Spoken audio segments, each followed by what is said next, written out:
Boa tarde a todos. Agradeço aos mentores e aos dirigentes da Associação Espírita Lauro Machado pela confiança e por mais esta oportunidade. Estamos no capítulo 16 do Evangelho segundo o Espiritismo, cujo título é Não se pode servir a Deus e a Mamon. Mamon tem várias interpretações, né? Em hebraico significa dinheiro. Na mitologia, deus da riqueza. Alguns interpretam como cobiça. Mas segundo a lição de Allan Kardec, neste capítulo, Mamon é a representação do que é ilusório, né? Do que é supérfluo. Quando se diz que não se pode servir a Deus e a Mamon, significa dizer que não dá para se espiritualizar e servir-se da riqueza ao mesmo tempo. Nós não viemos a este mundo para passear, não se trata de uma excursão, nós não viemos para desfrutar de prazeres efêmeros. Nós viemos para vivenciar experiências na busca do progresso espiritual. Aqui não é a Disney. É normal a gente pensar nos bens materiais que temos e nos bens materiais que não temos.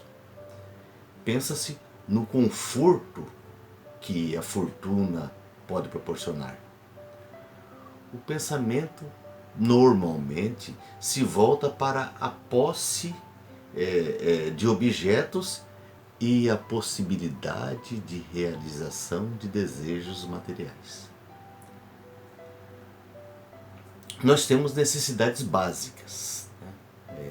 Mas o orgulho e a vaidade transformam o sentido do que é necessário, né? Do que é a necessidade. E passamos apenas a ter desejos de possuir cada vez mais, né? Somos estimulados a consumir. Mas isso gera ansiedades, crises emocionais, às vezes depressão, por não sabermos lidar com os desejos materiais e especialmente com a eventual impossibilidade de satisfazer esses desejos. Às vezes se endivida só para satisfazer determinada vontade e desejo de possuir alguma coisa, algum bem, né? Nossas atenções, via de regra, se voltam para o supérfluo, para o conforto material. Não tenho, quero ter. Se tenho, não quero perder e quero ter ainda mais. Riqueza e pobreza são provas morais. A questão é, quais os valores morais que adquirimos com a prova da riqueza e com a prova da pobreza? Esse é o balanço que faremos da nossa passagem terrena. À medida que nos afastamos do apego excessivo às coisas materiais, teremos mais consciência da nossa natureza espiritual. Trabalho para consumir. Quanto mais consumo, mais tenho que trabalhar e aí vou entrar num colapso, abrindo brechas à obsessão. O dinheiro passou a ser de mentira, né? O banco me dá crédito para eu consumir. O cartão de crédito me dá a falsa impressão de que eu tenho um dinheiro disponível para gastar. Aí eu estouro o limite, passo a pagar somente o mínimo da fatura, me endivido, me desespero, adoeço. A pessoa fica intranquila, pensando na dívida contraída, pensando que o salário não vai dar para pagar, etc, etc, etc. O Espiritismo vem e nos mostra que não se trata de viver na miséria para progredir espiritualmente. que eu tenho que me desfazer do que foi conquistado com o trabalho honesto para ganhar o reino dos céus. O que o Espiritismo nos ensina é que não podemos nos deixar levar pelo supérfluo, não sermos escravos das necessidades materiais. O emprego da fortuna não pode ser desvinculado da nossa realidade, não pode ser desvinculado da nossa natureza espiritual. A riqueza é como a represa que retém, que segura a água. Esse represamento da água deve ser feito para abastecer as residências, para irrigar o campo, para fornecer energia elétrica. Não é para satisfação de uma vontade, de um desejo pessoal. Não. E assim é com a riqueza. O problema do acúmulo da riqueza é saber no que eu me transformarei, no que eu me tornarei sendo milionário. Se eu multiplico a fortuna, isso deve ocorrer também para beneficiar aqueles que estão à minha volta, beneficiar o próximo. Como todos já ouvimos falar, né, a natureza não dá saltos. O nosso aprendizado é aos poucos. Aprendemos gradativamente, paulatinamente. E o Espiritismo nos oferece a oportunidade, a alternativa de não aprender somente pela dor. Seguindo essa linha de raciocínio, todos nós ou passamos ou vamos passar pela prova da riqueza. É uma prova perigosa, porque ela seduz, oferece essa sedução, alimenta a vaidade. A riqueza oportuniza a realização de desejos. E em razão do nosso estágio evolutivo, nossos desejos estão muito mais ligados às coisas materiais, ao prazer físico, do que espirituais. Então, normalmente, se é do meu desejo, eu pago o preço. E as coisas no mundo terreno triunfam sobre nós por causa da nossa inexperiência, da nossa falta de vigilância, porque a gente se deixa se levar pelo orgulho, pela ambição, às vezes pela mesquinhez, pelo egoísmo. Todos nós temos desejos. Basta a gente procurar nos porões da nossa intimidade. E nós vamos ver que há desejos em nós que temos vergonha, que não confessamos nem para Deus. Quem possui muito não se preocupa com a opinião dos outros. E normalmente não se sensibiliza com as dificuldades dos mais necessitados. Mas a riqueza, não podemos esquecer que é só aparência. Porque no mundo espiritual, o que vale são os valores morais.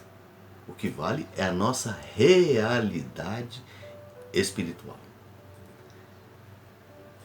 Não se pode imaginar que, por ter recursos, por ser rico, eu tenho poder e eu não preciso da caridade de ninguém porque eu posso comprar. Tem aquela frase falsa, né, do caminhão que diz: o dinheiro não traz a felicidade, manda buscar. Só que manda buscar qual felicidade? A felicidade é efêmera. O dinheiro pode trazer conforto, mas não necessariamente a felicidade. Há pessoas que se suicidam em lençóis de cetim, com colar de diamantes no pescoço, com anéis de diamante nos dedos.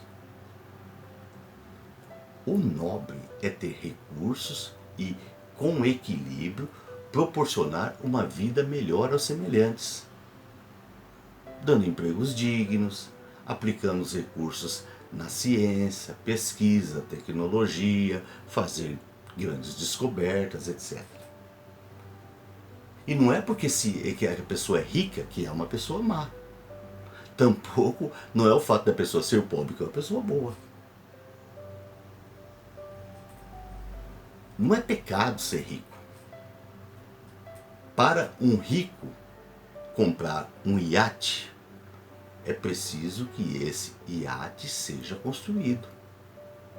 E para esse iate ser construído, é preciso ter uma empresa que o construa, funcionários para fazer serviço, tecnologia, etc, etc. É o dinheiro girando, a roda da economia. E também não é porque uma pessoa é pobre que ela é menos evoluída espiritualmente. São experiências. Somente isso. São experiências pelas quais passamos. Só isso. Passar pela prova da pobreza significa viver com honestidade, sem revolta. Não é exigir de Deus um tratamento VIP para todo mundo. O que experimentamos, como pobres ou não, fará parte da nossa bagagem, fará parte da nossa experiência, do nosso arcabouço. Da mesma forma, o rico passará pela prova da riqueza se não utilizar a fortuna somente para a satisfação de seus desejos pessoais. A riqueza é só um meio, é só um recurso, é um talento. E ela deve ser bem utilizada. Nós não estamos comprando um pedacinho do céu como se lá fosse um loteamento. Né? O paraíso, né? Os mundos felizes somente serão alcançados com o desapego das coisas materiais. À medida que nós alcançarmos o amor incondicional. Mas isso leva tempo para alcançar. E nós devemos nos conscientizar, por outro lado, que essa é a busca. Esse deve ser o nosso empenho. Nós somos espíritos em processo evolutivo. A nossa vida hoje é somente um elo da corrente da vida. Apenas um elo. A corrente é muito longa. Todos nós somos, pobres ou ricos, responsáveis pelo bem-estar do nosso próximo. Responsável pelo analfabetismo, a falta de condições de saúde, etc. Não é somente problema do governo. Somos todos remadores do mesmo barco. Se alguém deixar de remar, outros terão que remar por ele, senão o barco não segue. O dinheiro não pode valer mais que o ser humano. Tudo bem. No entanto, ele não deixa de ser um veículo, um meio útil para o progresso. Pois o dinheiro pode ser transformado em força de trabalho, melhoria das condições de saúde, etc. Ou seja, o dinheiro traz benfeitorias. A fortuna terá um fim útil quando se diferenciar, quando quem a possui diferenciar o que é exagero do que é necessário. Mas uma coisa é certa: sem dinheiro não há avanços na sociedade, não há novas pesquisas, etc, etc. Kardec nos explica que os homens não são igualmente ricos porque não são iguais. Há os mais inteligentes e mais trabalhadores que honestamente sabem multiplicar as suas posses. E há aqueles que não são previdentes, são gastadores, aqueles que não são moderados em seus gastos, etc. E há aqueles que têm medo de perder o pouco que têm. Em razão da diferença entre os seres humanos, diz Kardec, se toda a riqueza do mundo, vamos imaginar que toda a riqueza do planeta, dos sheiks árabes até os grandes empresários, etc., juntasse tudo num bolo só e dividisse em partes iguais entre toda a população. Diz Kardec que todos Se isso acontecesse, todos seriam igualmente pobres e esse equilíbrio inicial, todo mundo com a mesma parcela, em pouco tempo estaria rompido. Esse equilíbrio estaria rompido. Uns acabariam, né, gastariam tudo que têm, outros permaneceriam com a mesma quantia e outros poderiam duplicá-la pelo seu esforço, pela sua inteligência, etc. E ainda diz Kardec, se a riqueza fosse igualmente a riqueza do mundo fosse igualmente dividida, certamente nós não teríamos os grandes investimentos em pesquisas, em novas tecnologias e em coisas que proporcionam os grandes progressos que nós verificamos ao longo dos séculos.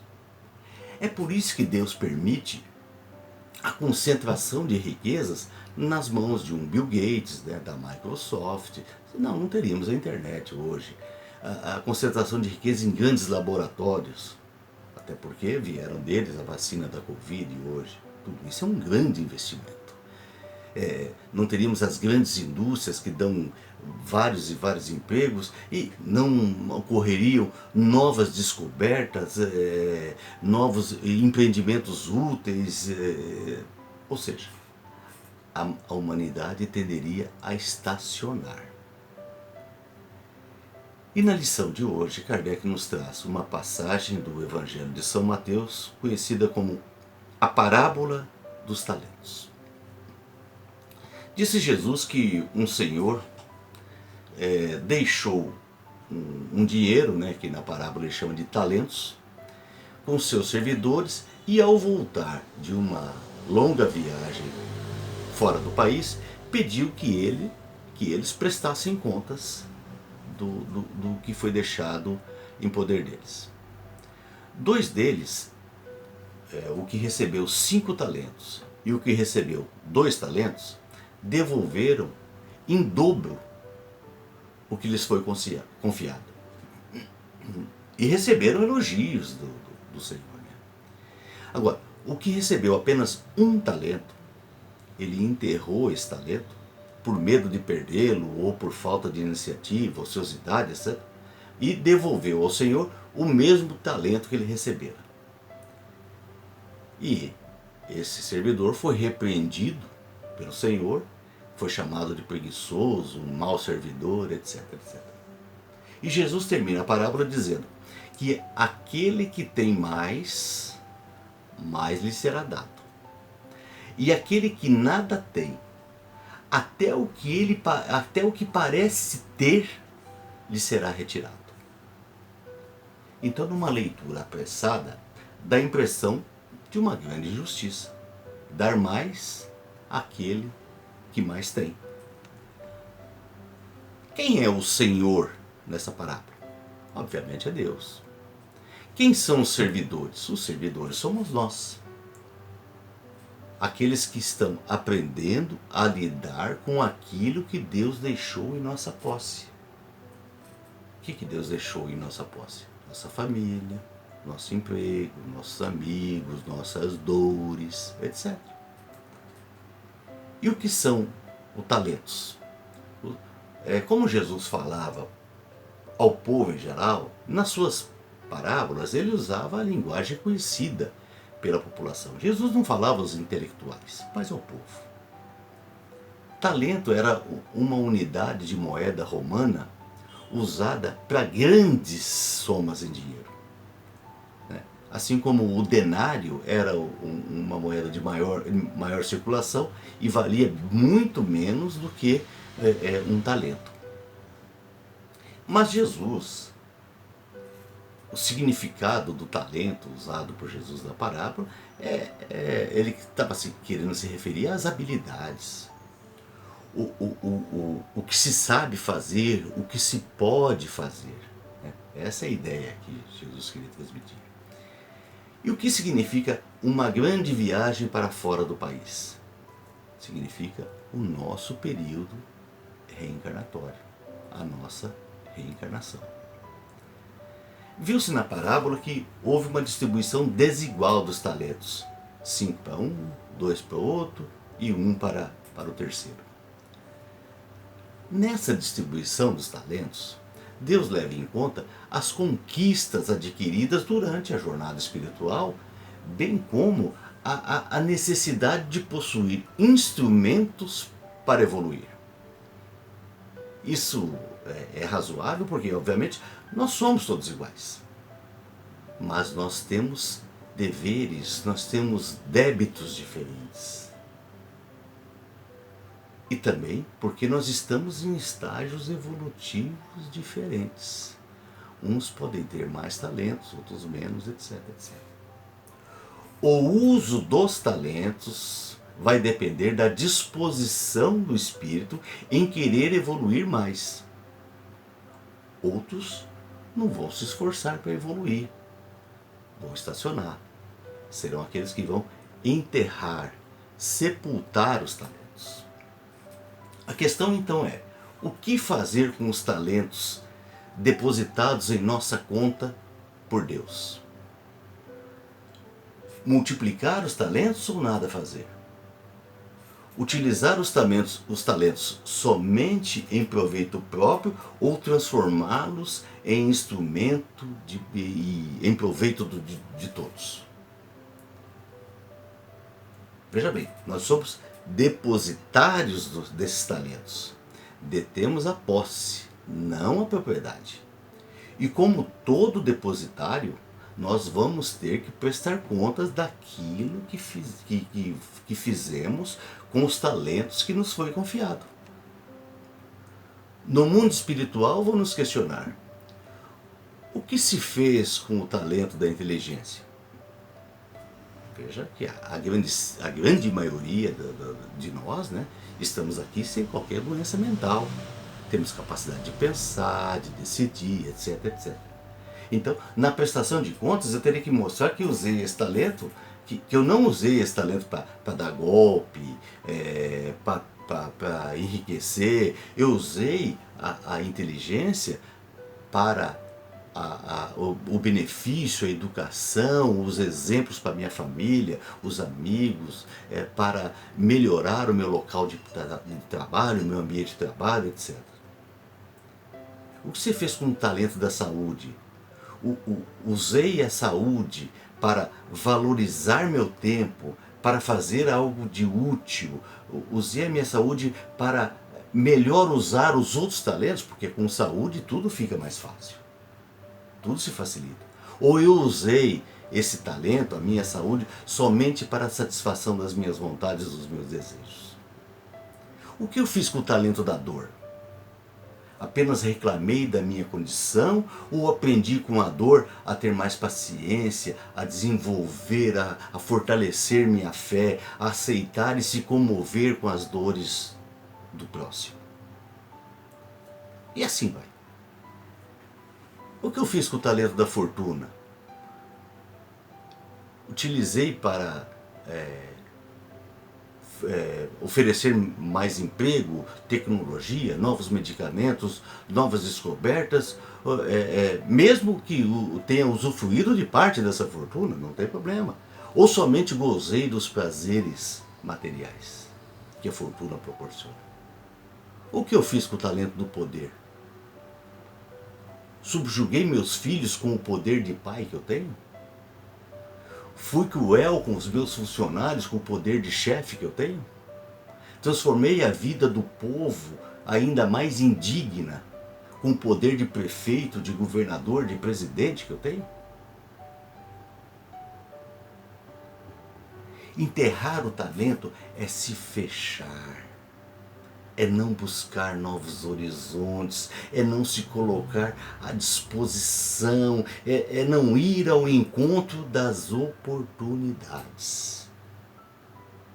Se enterrarmos nossos talentos, chegaremos no mundo espiritual de mãos vazias, sem ter feito nada de produtivo.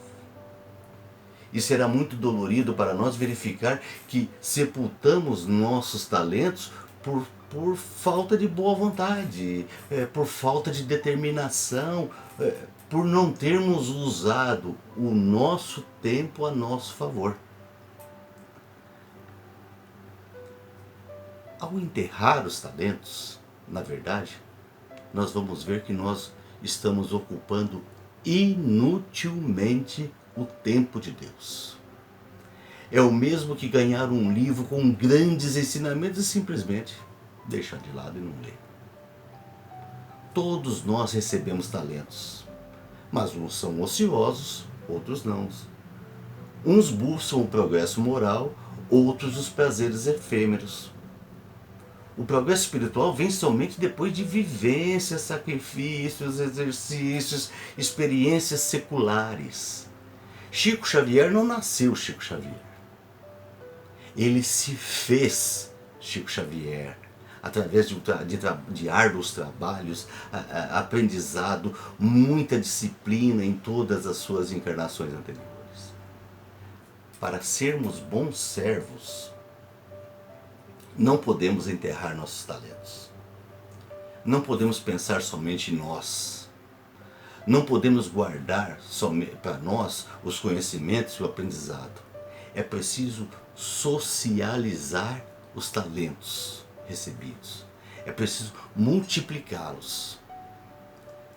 Tenhamos a coragem de confiar plenamente na justiça divina, dignificar os talentos recebidos e dizer como Ananias, ao receber um chamado para recuperar a visão de Saulo de Tarso, perdida no caminho de Damasco, e dizer: eis-me aqui, Senhor. Esse é o talento da crença, da fé, por meio do qual emprestaremos o nosso tempo à família universal. Uma frase de Madre Teresa de Calcutá resume bem o que Jesus quis nos ensinar com a parábola dos talentos. As mãos que ajudam são mais sagradas que os lábios que rezam. O bem que você faz hoje pode ser esquecido amanhã, mas faça a si mesmo. Veja que ao final das contas, que é a prestação, né? Ao final das contas, é tudo entre você e Deus. Nunca foi entre você e os outros. As riquezas da alma, conquistadas por meio das nossas virtudes, do bom uso dos nossos talentos, é que levamos conosco pelas vidas futuras que ainda viveremos. Essas riquezas, as riquezas da alma, são aquelas que a ferrugem não corrói e as traças não consomem, como nos disse o nosso Mestre Jesus. Meu muito obrigado a todos e que nós tenhamos uma semana de muita paz e de muitos progressos espirituais.